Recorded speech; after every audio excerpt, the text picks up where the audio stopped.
겨울철 공기열 히트펌프의 가장 큰 약점 중 하나는 실외기 성해입니다. 히트펌프는 외부 공기에서 열을 빼앗아 실내 난방에 사용합니다. 그런데 외기 온도가 낮고 습도가 높으면 실외기 열교환기 표면 온도가 0도 이하로 떨어지면서 공기 중 수분이 얼어붙습니다. 이것이 바로 성해입니다. 성해가 생기면 공기가 열교환기 사이를 잘 통과하지 못하고 냉매가 외부 공기에서 열을 충분히 흡수하지 못합니다. 결국 히트펌프의 효율은 떨어지고 일정 시간이 지나면 재상운전을 해야 합니다. 기존 히트펌프는 보통 냉매 흐름을 잠시 반대로 돌리는 역사이클 재상을 사용합니다. 실외기를 따뜻하게 만들어 성해를 녹이는 방식입니다. 하지만 이 과정에서는 난방이 멈추거나 약해지고 이미 만들어둔 열을 다시 실외기로 보내야 하는 손실이 생깁니다. 그래서 이 개발은 하나의 질문에서 출발했습니다. 성해가 생긴 뒤에 난방을 멈추고 녹이는 방식 말고 성해가 두껍게 자라기 전에 미리 억제하거나 아예 성해가 열교환기를 막지 못하는 구조를 만들 수는 없을까? 이 영상은 그 질문에서 출발한 성해 방지 히트펌프 개발 과정을 1차부터 4차까지 정리한 내용입니다. 1차는 축열조 온수와 부동액 루프를 이용한 성해 억제 방식입니다. 2차는 축열조 누설열과 압축기, 인버터 폐열까지 회수하는 방식입니다. 3차는 회전 침지식 습윤, 열교환 구조를 이용해 열교환 방식 자체를 바꾸는 아이디어입니다. 4차는 유럽의 고풍스러운 관광도시나 경관이 중요한 장소에서도 설치할 수 있는 경관조형 히트펌프 아이디어입니다. 핵심 방향은 두 가지입니다. 열을 버리지 말고 다시 쓰자. 그리고 좋은 기회를 만들었다면 사람들이 받아들일 수 있는 모습으로 설치하자. 먼저 1차 개발 과정입니다. 1차 아이디어는 축열조에 저장된 열을 이용해 실외기 성해를 억제하는 방식입니다. 기존 방식처럼 전기 히터로 직접 열을 만들어 성해를 녹이는 것이 아니라 히트펌프가 미리 만들어 축열조에 저장해둔 열을 이용합니다.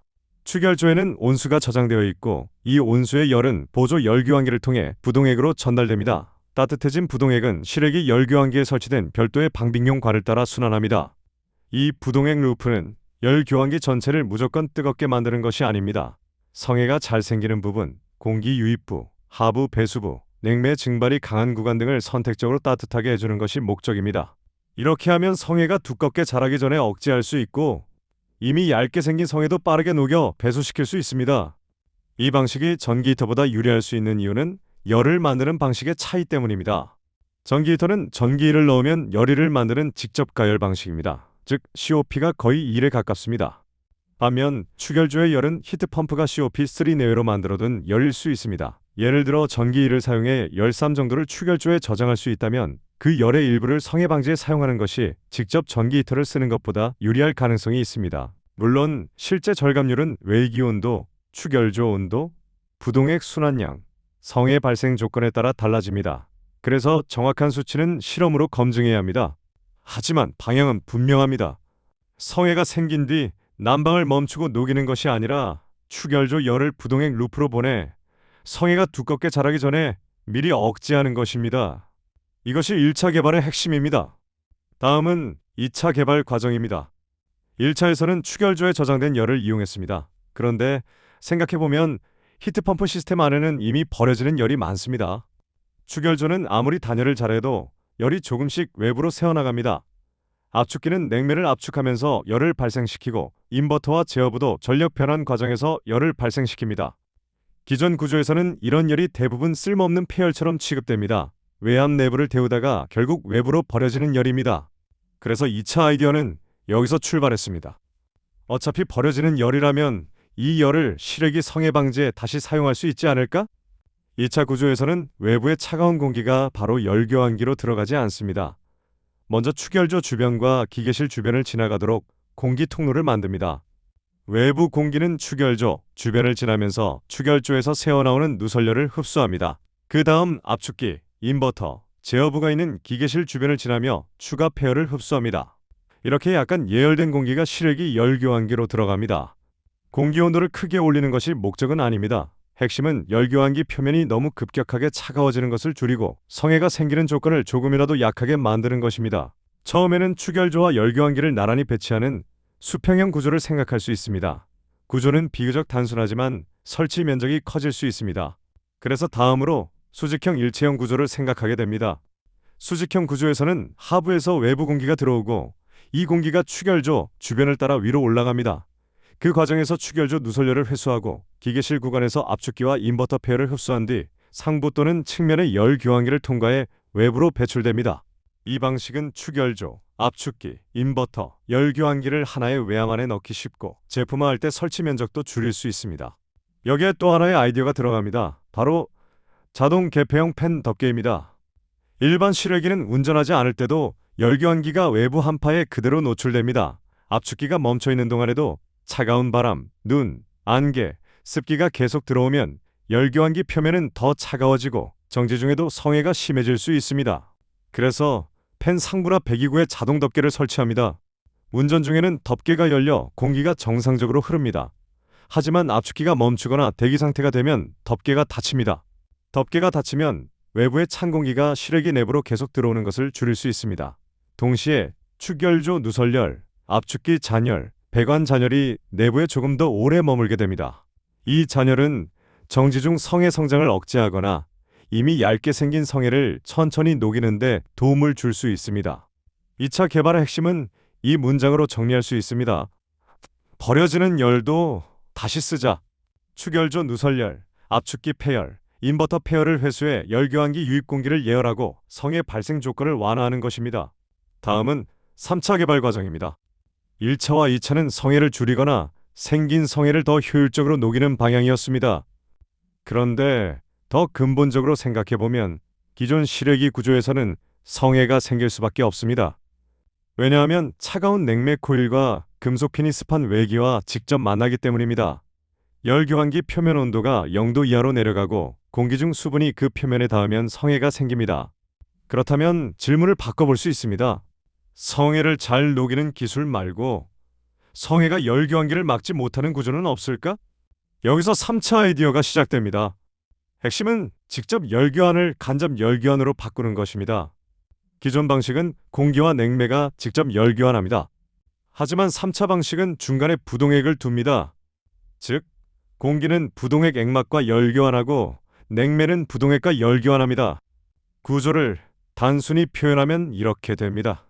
기존 방식은 공기와 냉매가 직접 만나는 구조입니다.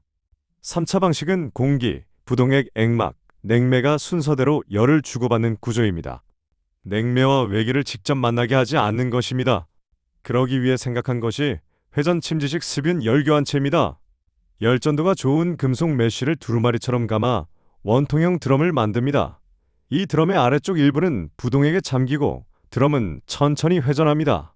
드럼이 회전하면 메쉬 표면에 얇은 부동액 액막이 형성됩니다. 팬이 공기를 통과시키면 공기와 부동액 액막 사이에서 열교환이 일어납니다. 쉽게 비유하면 젖은 금속 메쉬로 공기에서 열을 닦아내는 구조입니다. 기존 핀 코일은 차가운 금속 표면에 성해가 바로 붙고 그 성해가 공기 통로를 막습니다. 하지만 회전 침지식 구조에서는 금속 메쉬 표면에 부동액 액막이 있고 회전하면서 다시 부동액 속으로 들어갑니다. 그래서 수분이나 얇은 성해가 고정된 금속 핀에 계속 쌓이는 것이 아니라 액막과 함께 씻겨 내려가거나 부동액 속으로 들어갈 가능성이 있습니다.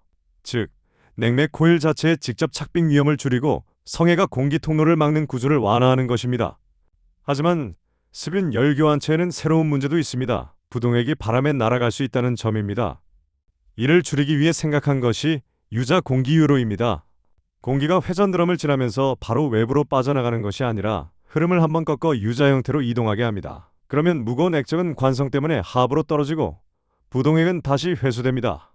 동시에 공기 체류 시간이 늘어나 열교환 효율도 높아질 수 있습니다. 즉, 유자 공기 유로는 부동액이 바람에 날아가는 것을 줄이고 공기와 액막이 열을 주고받는 시간을 늘리는 역할을 합니다. 또 하나의 중요한 과제는 부동액 농도 관리입니다. 공기 중 수분이 계속 부동액으로 들어오면 시간이 지나면서 부동액이 희석될 수 있습니다. 부동액이 희석되면 어는 점이 올라가고 성능이 떨어질 위험이 있습니다. 그래서 수분을 제거하거나 농도를 관리하는 재생 과정이 필요합니다. 예를 들어 햇빛을 이용한 자연 증발, 압축기 폐열을 이용한 가온 증발, 축열조 잔열을 이용한 수분 제거, 농도 센서 기반 자동 보충과 배출 방식 등을 생각할 수 있습니다. 즉, 3차 방식은 성해 문제를 줄이는 대신 부동액 농도 관리라는 새로운 기술 과제를 함께 해결해야 합니다. 다음, 발전 방향은 더 콤팩트한 구조입니다. 회전 메쉬 드럼은 원리는 좋지만 크기가 커질 수 있습니다. 그래서 회전 메쉬 대신 알루미늄 송풍 회전 날개를 이용하는 방향도 생각할 수 있습니다. 알루미늄 회전 날개 일부가 부동액에 젖고 회전하면서 공기를 보내고 동시에 표면 액막을 통해 열교환까지 수행한다면 송풍기와 열교환체를 하나로 합칠 수 있습니다. 이렇게 되면 장치를 더 작고 단순하게 만들 가능성이 있습니다. 3차 개발의 핵심은 이렇게 정리할 수 있습니다. 성해를 잘 녹이는 기술에서 성해가 열교환기를 막지 못하는 구조로 바꾸자. 냉매와 외기를 직접 만나게 하지 않고 부동액 액막을 가진 회전습인 열교환체가 중간에서 열을 주고받게 하는 것입니다. 다음은 4차 개발 과정입니다. 4차는 앞에 1차, 2차, 3차와 조금 다른 방향입니다. 앞에서는 히트펌프의 성해 문제와 열교환 효율 문제를 다뤘습니다. 하지만 아무리 좋은 히트펌프를 만들어도 실제로 설치할 수 없다면 보급에는 한계가 있습니다. 최근 유럽 등 여러 지역에서는 폭염이 심해지고 있습니다. 냉방 수요는 계속 늘어나고 있지만 고풍스러운 관광도시나 역사적 건물은 일반 에어컨 실외기를 외벽이나 발코니에 그대로 설치하기 어렵습니다. 실외기 본체, 냉매관, 전선, 배수호스가 그대로 노출되면 건물 외관과 거리 경관을 해칠 수 있기 때문입니다. 관광도시에서 건물 외관과 거리 분위기는 그 자체가 자산입니다. 그래서 냉방은 필요하지만 보기 싫은 실외기는 곤란한 상황이 생깁니다. 그렇다면 도시 미관을 해치지 않고 히트펌프 냉난방기를 설치할 수는 없을까? 이 질문에서 4차 아이디어가 나왔습니다. 핵심은 히트펌프를 기계처럼 보이지 않게 만드는 것입니다. 히트펌프 본체는 화분형 외암이나 조형물형 외암 안에 숨깁니다. 냉매관, 전선, 응축수 배관은 조경용 인조나무 줄기 내부에 은폐합니다. 흡기와 배기는 나뭇가지 형태의 Y자 유로로 자연스럽게 분리합니다. 외부에서 보면 기계 장치가 아니라 발코니나 테라스에 놓인 고급 조경시설처럼 보이게 하는 것입니다. 하지만 여기서 중요한 점이 있습니다. 단순히 가리기만 하면 안 됩니다. 히트펌프는 공기 흐름이 매우 중요합니다. 흡입이 막히거나 배출된 공기가 다시 흡입되면 성능이 떨어집니다. 그래서 조경용 외관을 만들더라도 흡기 손실을 최소화하고 배기 재순환을 방지하고 소음과 진동을 줄이고 응축수 배수와 유지보수까지 함께 설계해야 합니다. 특히 유지보수는 매우 중요합니다. 아무리 보기 좋아도 점검할 수 없으면 제품이 될 수 없습니다. 필터 청소, 펌프 교체, 배관 점검, 회전 드럼 세척, 전장부 확인, 응축수 배수 점검이 가능하도록 서비스 패널을 만들어야 합니다. 즉, 4차 개발의 방향은 숨기되 열 수 있어야 한다는 것입니다. 기계는 조경 속에 숨기지만 필요할 때는 쉽게 열고 점검할 수 있어야 합니다. 4차 개발의 핵심은 이렇게 정리할 수 있습니다. 좋은 히트펌프를 만드는 것에서 끝나지 않고 사람들이 받아들일 수 있는 모습으로 설치하자. 기계 장치를 조경시설처럼 보이게 하고 도시 경관과 조화되는 냉난방기로 발전시키는 것입니다. 이제 전체 개발 흐름을 정리해 보겠습니다. 1차는 축열조 열을 부동액 루프로 실외기 열 교환기에 공급하는 방식입니다. 성해가 두껍게 자라기 전에 축열열로 미리 억제하려는 접근입니다. 2차는 축열조 누설열과 압축기, 인버터 페어를 회수하는 방식입니다. 버려지는 열을 다시 활용해 실외기 유입 공기를 예열하고 성해 발생 조건을 완화하려는 접근입니다. 3차는 회전 침지식 습윤 열교환 구조입니다. 냉매와 외기를 직접 만나게 하지 않고 부동액 액막을 가진 회전 열교환체를 중간에 두어 성해가 열교환기를 막지 못하도록 구조 자체를 바꾸려는 접근입니다. 4차는 경관조형 히트펌프입니다. 성능만이 아니라 실제 설치 환경, 도시 미관, 관광지 경관, 유지 보수까지 고려해 사람들이 받아들일 수 있는 모습으로 설치하려는 접근입니다. 이 흐름은 단순한 재상 보조에서 시작해 폐열 회수, 열교환 구조 전환, 도시 적용 디자인으로 발전한 과정이라고 볼 수 있습니다. 물론 이 아이디어들이 실제 제품이 되려면 반드시 실험 검증이 필요합니다. 외기온 도별 성해 발생량, 부동액 농도 변화, 재상 빈도 감소율, 실제 난방 COP 변화, 팬과 펌프의 소비 전력, 액 비산량, 소음과 진동, 장기 오염과 세척성 등을 확인해야 합니다. 특히 3차 회전 침지식 구조는 가능성이 큰 만큼 검증해야 할 항목도 많습니다. 부동액이 얼마나 날아가는지, 농도가 얼마나 빨리 변하는지, 실제 겨울 조건에서 성해가 얼마나 줄어드는지, 펌프와 모터 소비 전력을 포함해 전체 효율이 얼마나 개선되는지 확인해야 합니다.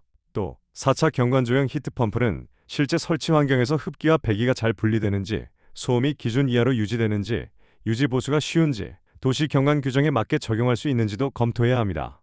결국 이 영상은 완성품을 소개하는 영상이 아닙니다. 성해 방지 히트펌프가 나아갈 수 있는 개발 방향을 정리한 영상입니다. 히트펌프의 겨울철 한계는 성해와 재상 손실입니다. 하지만 축열, 폐열 회수, 습윤 열교환, 경관 조형을 결합하면 기존 실외기와는 전혀 다른 방향의 제품이 될 수 있습니다. 성해가 생기면 멈추고 녹이는 방식에서 성해가 커지기 전에 억제하는 방식으로, 버려지는 열을 그냥 버리는 방식에서 다시 회수에 사용하는 방식으로, 냉맥 코일이 외기와 직접 만나는 방식에서 부동액 액막을 이용한 간접 열교환 방식으로, 그리고 기계처럼 보이는 실외기에서 도시와 건축물에 자연스럽게 어울리는 경관조형 히트펌프로. 이것이 이번 성해 방지 히트펌프 개발 과정의 핵심입니다.